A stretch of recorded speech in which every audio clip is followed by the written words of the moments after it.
প্রিয় দর্শক, fresh premium টি তারকা কথন অনুষ্ঠান থেকে আমি রেজানুর রহমান আপনাদেরকে স্বাগত জানাচ্ছি।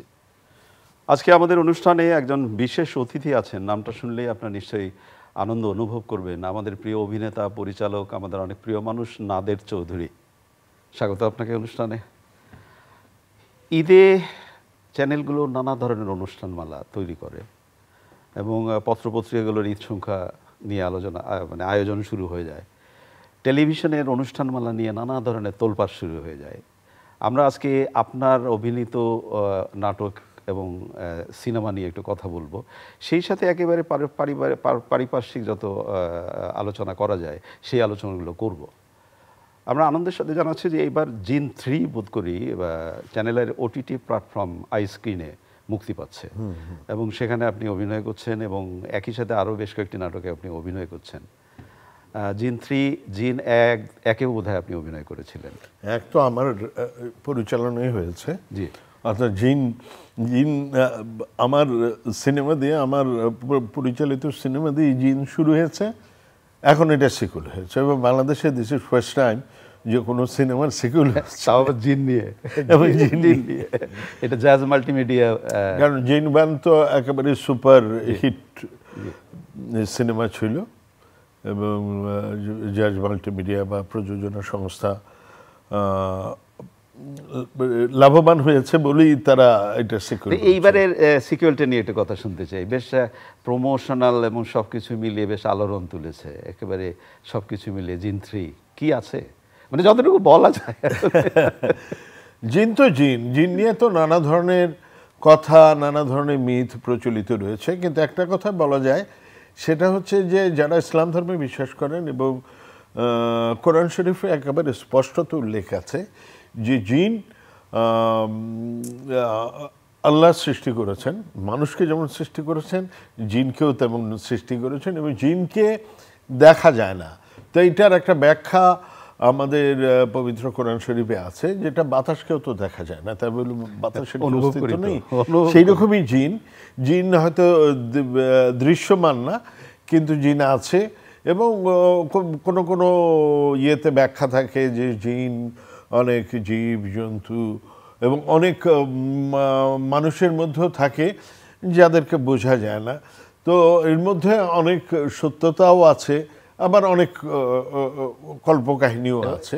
জিন 3 বোধ করি মোস্তফা কামাল রাজ না, জিন 3 পরিচালক হচ্ছে রোমান। আচ্ছা, আমার জিন 1-এর সে চিফ এডি ছিল। আচ্ছা আচ্ছা, এবার সে জিন 3-র ডিরেক্টর।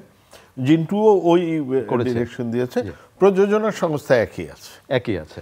তো এবারের জিন 3 নিয়ে কেমন কি আছে বা চমকটা কি, সবকিছু মিলে একটু জানতে চাই। চমকটা তো রঙিন পর্দায় দেখা যাবে। আচ্ছা, সব যদি এখনই বলে দিই, তবে মানে ওই যে বলছি, জিন নিয়ে যেমন সারা পৃথিবীতেই হাজারো রকমের মিথ আছে, তো সেরকমই একটা, এবং কোনো কোনো ক্ষেত্রে তো এগুলো অনেক সত্য ঘটনা হয়ে যায়, আমরা দেখি যে ঘটেছে। এইটা একটা এলাকার একটা গল্প।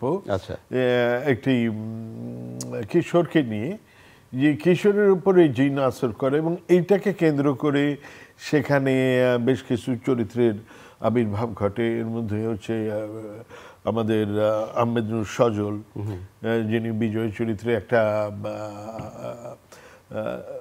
ইউনিভার্সিটির টিচার, অ্যান্ড দেন তারই স্টুডেন্ট হচ্ছে ফারিয়া। আর ফারিয়ার বাবা হচ্ছে আমি, তা আমি হচ্ছে ওই গ্রামের চেয়ারম্যান।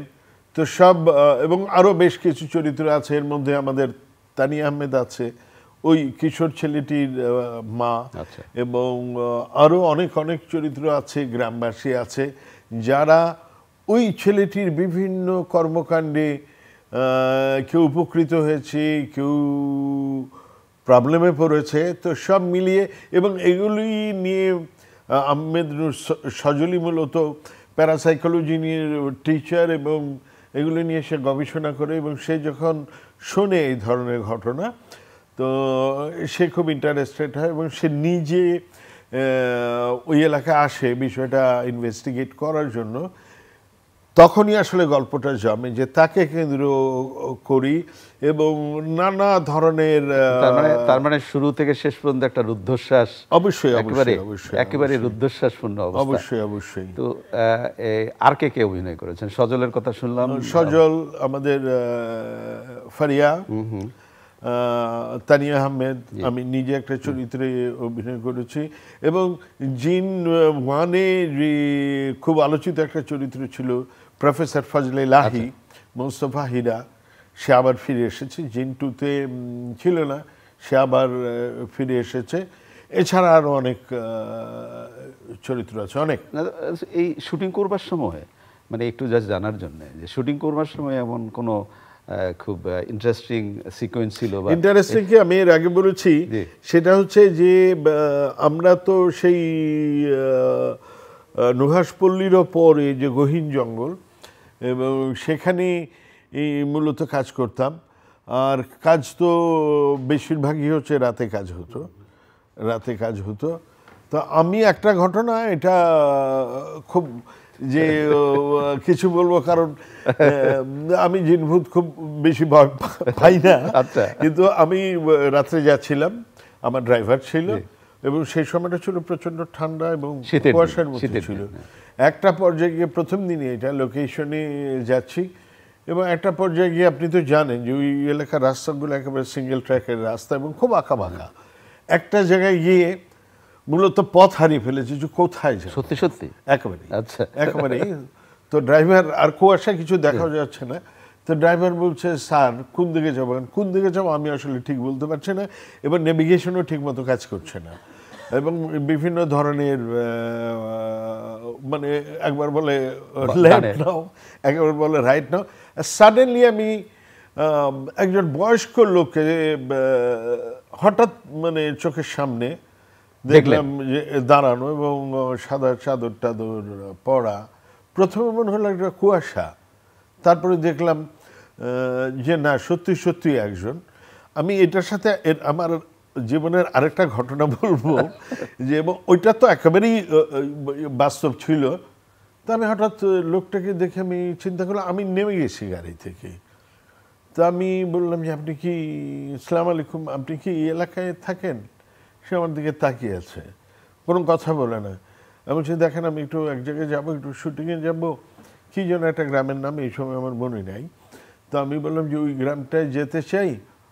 তো উনি আমার দিকে তাকিয়ে একবারে দিক দেখে এরকম একটা হাত দেখালো। হাতটা খুব স্পষ্ট আমি বুঝলাম না আসলে, মানে হ্যাঁ, মানে কোন দিকে যাওয়ার কথা। আমি বললাম কি এই দিকে যাব, এই দিকে বলছেন? তো আমি একবারে ড্রাইভারের দিকে তাকালাম, নাই আর নাই।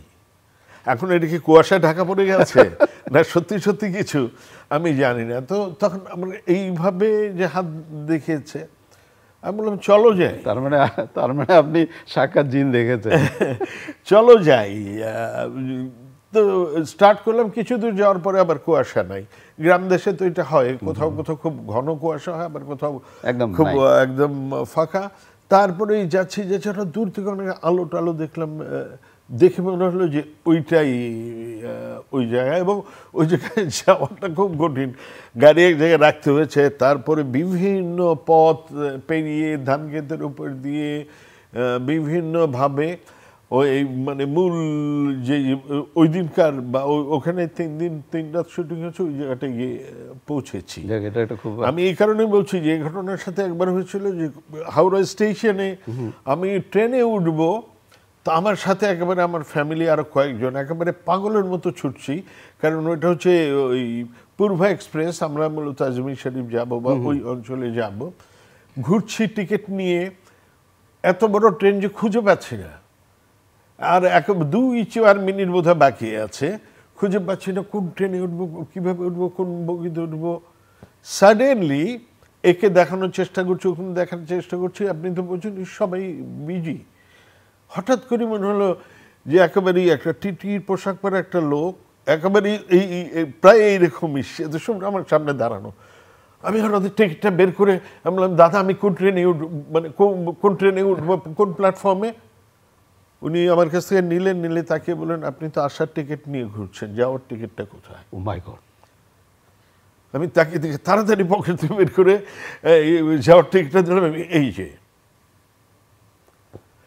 একেবারে লাস্ট মিনিটে পুরো ফ্যামিলি নিয়ে যে কিভাবে উঠেছি, উঠে আমি তো বমি করে দিয়েছি দৌড়াইতে দৌড়াইতে এরকম।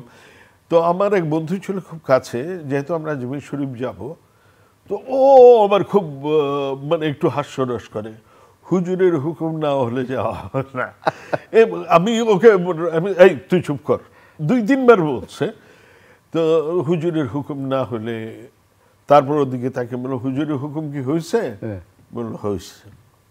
খুবই ইন্টারেস্টিং, খুবই। আসলে জিন নিয়ে অনেক মিথ আছে নানা ধরনের। আমরা নিশ্চয়ই এই জিন 3-তে এটা দেখব, চ্যানেলের ওটিটি প্ল্যাটফর্ম আই স্ক্রিনে। হ্যাঁ, আমি খুবই হ্যাপি যে চ্যানেল আই এই প্রথম এই ধরনের একটা প্রজেক্টে যুক্ত হচ্ছে। আমার প্রিয় একটা channel. G G G, channel I. ঈদে আর কি কি করছেন, কি কি অভিনয়? এর মধ্যে তো আমি প্রমোশনাল দেখলাম ঈদের দিন দুপুর 2টায় তোমাদের গল্প, মোস্তফা রাজের পরিচালনায়, একটা খুব চমৎকার একটা গল্প বলবো। এবং ঈদকে নিয়ে তো ইদানিং নাটক বানানো কমে গেছে। মোস্তফা কামাল রাজ এবং চমৎকার একটা পারিবারিক গল্প, সেন্টিমেন্টাল একটা গল্প, একটা খুবই আবেগের গল্প। কাজটায় নাটকটা অভিনয় করে আমার খুবই খুবই ভালো লেগেছে এবং প্রতিদিনই আমি প্রমোশনাল দেখছি এবং অসাধারণ পরিচ্ছন্ন একটা পারিবারিক সেন্টিমেন্টাল এবং ঈদকে কেন্দ্র করে খুবই ভালো লাগবে দর্শক। নাদের ভাই, আপনি যেটা একটু আগে বললেন যে পারিবারিক গল্প, ছোটোখাটো নাটক নির্মাতা হিসাবে আমিও নাটক বানানোর চেষ্টা করি, আপনারা তো আছেনই। ঠিক সেই সময় গতকাল যেমন আমাদের ডিরেক্টর গিল্ডের অভিষেক অনুষ্ঠান ছিল, সেখানে আবুল আহেদ বলছিলেন, তাকে সাংবাদিকরা প্রশ্ন করছিল যে এখন পারিবারিক গল্প পাওয়া যায় না কেন? একটা নাটকের মধ্যে বাবা মা, ভাই বোন, দাদা দাদি, নানা নানি, সেই আগেকার সেই মতো করে পরিবারটা খুঁজে পাওয়া যায় না। তা তিনি সেই সময় খুব একটু ইয়ের সাথেই বললেন, কেউ ডাকে না আমাকে, ওই জন্য আমি যাই না। এই যে ডাকে না, পারিবারিক গল্প পাওয়া যায় না, আপনি বললেন একটা চমৎকার পারিবারিক গল্প, কেন এই অবস্থাটা কেন? প্রথমত আমার কাছে মনে হয়েছে যে সেটা হচ্ছে যে পারিবারিক গল্প যে পাওয়া যায় না তা না, এবং ডিরেক্টরদের যে করার ইচ্ছা থাকে না তাও না। কিন্তু যেমন মুস্তফা কামাল রাজ যে কাজটা করেছে এবং যেই অ্যারেঞ্জমেন্ট তার, সব মিলে এটা একটা বিগ বাজেটের নাটক। আগে আমরা বলতাম বিগ বাজেটের সিনেমা। এতগুলো কাস্টিং, আমি অভিনয় করেছি, দিলারা জামান করেছে, তটিনী করেছে, জোবান করেছে, বর্দা মিঠু করেছে, তারপরে আমাদের কি বলে মনিরা মিঠু, শিল্পী সরকার, উপর কত নাম বলবো আরো, তারপরে আমাদের রাজু, অনেক অনেক চরিত্র। তো এই যে এতগুলো চরিত্র কে আপনি ভাবেন তাহলে অ্যারেঞ্জমেন্টটা কেমন ছিল। তো সুতরাং একজন ডিরেক্টরের ইচ্ছা থাকলেও বাজেট স্বল্পতার কারণেই যারা একটু সাহস করে মানে সবাই তো এটা আসলে করতে পারে না। এটা হচ্ছে অন্যতম প্রধান একটা কারণ। সিনিয়র শিল্পীদের প্রতি এবং যারা ক্যারেক্টার আর্টিস্ট তাদের প্রতি যে এই সমস্ত ডিরেক্টরদের রেসপেক্ট নাই বা তাদেরকে নিয়ে কাজ করতে চায় না তেমন না, এবং গল্পও যে নাই, গল্পেরও যে আকাল পড়েছে, শেষে দাঁড়ায় বাজেটের জায়গাটা। অবশ্যই এটা তো ম্যাটার করে 100%। না, যেমন গত যে অনুষ্ঠানটির কথা বললাম, সেই অনুষ্ঠানে আমি একজন আমার প্রিয় পরিচালক, সে আমার নাটকে অভিনয় করেছিল, তাকে জিজ্ঞেস করলাম এখন কী করছো? একটা হাসির নাটক বানাচ্ছে। তা আমি বললাম হাসির নাটক? বলে হ্যাঁ হাসির নাটক, আপনি দেখতে দেখতে হাসবেন কিন্তু নাটকের মধ্যে কিছু নেই। তাহলে কি হলো? হ্যাঁ, এরকম আছে। আবার বেশ এবার ঈদে আমি অনেকগুলো কাজ করেছি। আমি তো এইটা বললাম, আমি প্রবীর রায় চৌধুরীর একটা নাটকে কাজ করেছি। আমি হঠাৎ করে দেখলাম সেটি ঈদে রিলিজ হচ্ছে, বান্টির বিয়ে। এটা একটা রোমান্টিক কমেডি নাটক। কাজটা করতে গিয়ে মজা লেগেছে। আমি হঠাৎ করে দেখলাম ঈদে যাচ্ছে। বা আমি এই যে নেত্রকোনার বিরিশিরিতে একটা কাজ করে এসেছি আমাদের সাধনের ডিরেকশনে,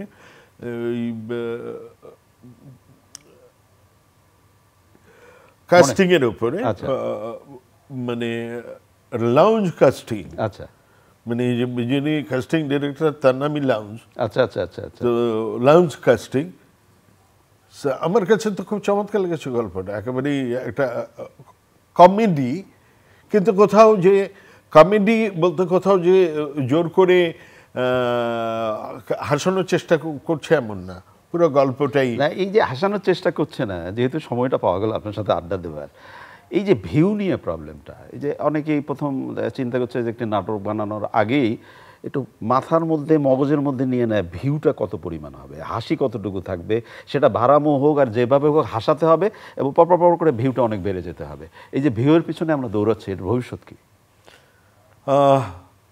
এটা কেউ কেউ করছেন, কিন্তু সবাই কিন্তু না।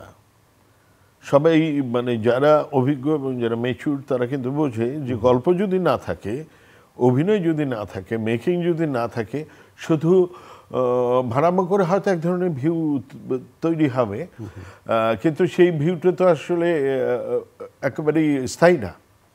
আর যেহেতু এখন ইউটিউব বা অন্যান্য ওটিটি প্ল্যাটফর্মের কারণে অনেক বেশি ওপেন হয়ে গেছে ইয়েটা, অনেকেই কাজ করতে আসছেন, এটা কিন্তু হবে, কিন্তু এটা থেতিয়ে যাবে, আপনি নিশ্চিত থাকেন।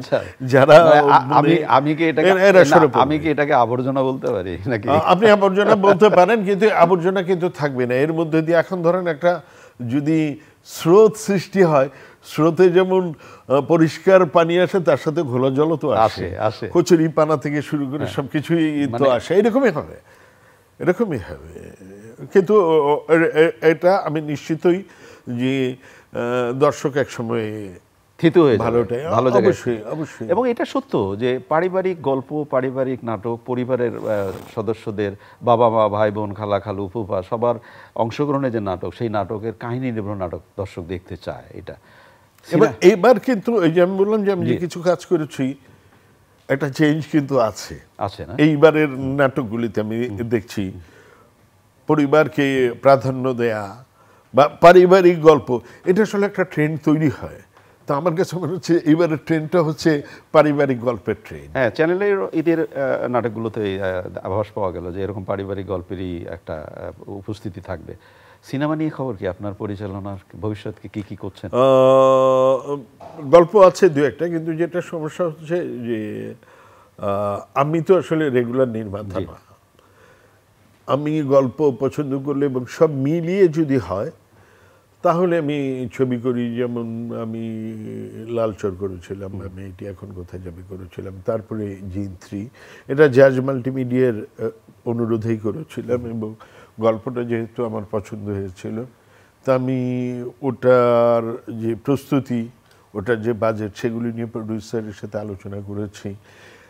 প্রডিউসার বলেছে আপনি যেভাবে চাইবেন আমরা সেভাবেই করব। তো সেই ক্ষেত্রে একটি গল্প আমি প্রস্তুত করে রেখেছি, লাইন আপটা করা আছে, কিন্তু ওইটা ডেফিনেটলি এটা করতে গেলে বাজেট লাগবে ভালো। আর ওই যে বললাম যে আর গত 1-2 বছর ধরে অভিনয়টা নিয়ে খুবই ব্যস্ত। একটা বিষয় আমি একজনের এইটা খুব জরুরি, এই জন্য দরকার আপনি যেটা বললেন অভিনয় নিয়ে খুব ব্যস্ত, তার কারণ আমরা তো আপনাকে অভিনেতা হিসেবেই দুর্দান্তভাবে পেয়েছিলাম এবং পরিচালক হিসেবেও অবশ্য দুর্দান্তভাবে পেয়েছি, কিন্তু আমার কখনো কখনো মনে হচ্ছিল যে পরিচালনার যেতে যেতে নাদের চৌধুরীকে কি আমরা অভিনেতা হিসাবে হারাই ফেলছি। না, ওইটা আমার একেবারেই পছন্দের জায়গা।